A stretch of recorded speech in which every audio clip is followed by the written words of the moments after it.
A little over a month ago, I was scrolling through Twitter, as one does, and I came across this. Someone had shared their interactions in Zenless Zone Zero with the character named Hugo. And naturally, this character's voice, their heterochromia, the way that they spoke to the main character, Belle, was very intriguing to me. And I decided then and there, I'm going to give this game a shot. At this point, I had really only ever played Honkai Star Rail when it came to Horyo games.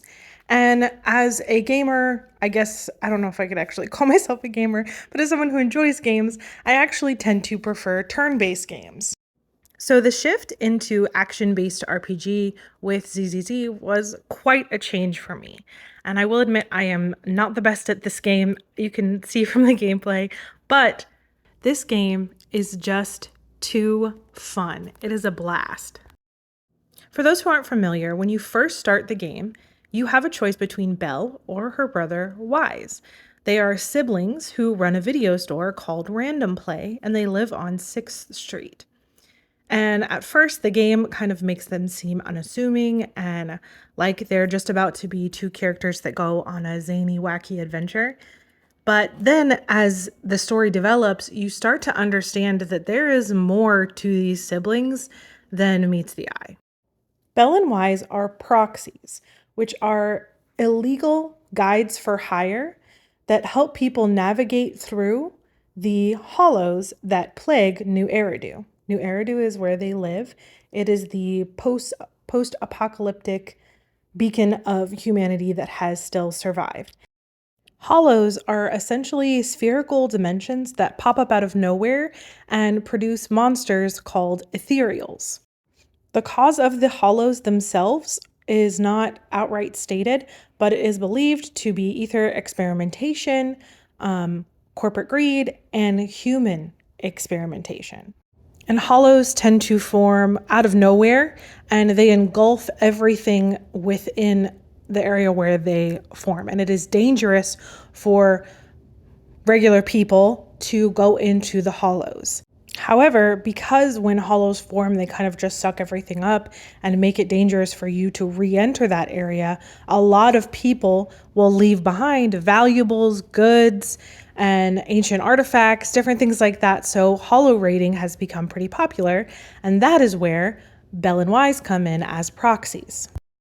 Though Belle and Wise are the main characters, there is also an option within the main story and side quests for you to learn about the additional characters within the story, which I think is probably one of my favorite areas personally of this game.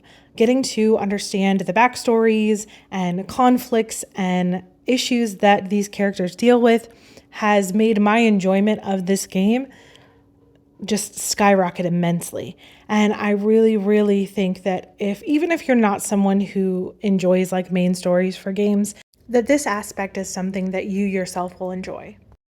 Additionally, the game offers a lot of really good side events, things that I personally have really enjoyed, like the beach event, for example, where we got a bunch of new skins for our characters and one for our chosen character specifically. But the event that I think probably got me the most, the one that I enjoyed the most, was the Redo's Got Boo, which is basically like the Bang Boo beauty pageant.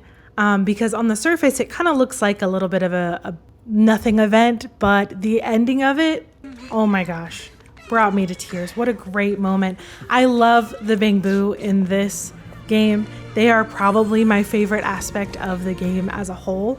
So getting to see Eos be the star of the show at the end was perfect.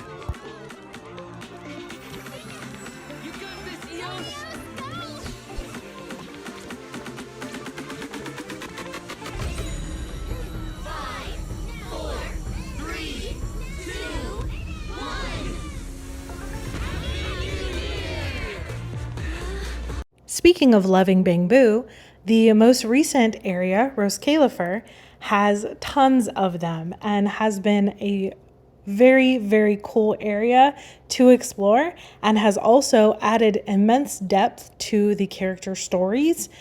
and has added a richness to the world that I think was much needed, especially after the season 2 story. The shift into this wonderful world of Roskalifer has been so fun. The battle aspect of this, again, like I said, I'm not very good at it, but again, it's just really fun. There has been an addition to this where the character that you get, it's Pyrois. It's a character that all players get for free. Trying not to spoil too much for Pyrois, but essentially it is a very free, powerful character that you get for gameplay. So again, another excellent point for this game in my mind. I'm caught up on the main story and I'm slowly working my way through commissions, through Internet, and have been having the time of my life. So I cannot recommend this game enough to you to play. If you're looking for something that's just fun, creative, that you can tell has a lot of love and care put into it, then I would highly suggest playing Zenless Zone Zero. And if you need a reason other than what's listed, please play so you can get to know the Bing Boo. They are my favorite aspect of Zenless Zone Zero, and they are so unique and fun, and they all have their different personalities, and it just adds so much to the game's enjoyment. So let me know what you think. If you play Zenless Zone Zero, do you agree with what I said? What are your thoughts? I would love to hear them.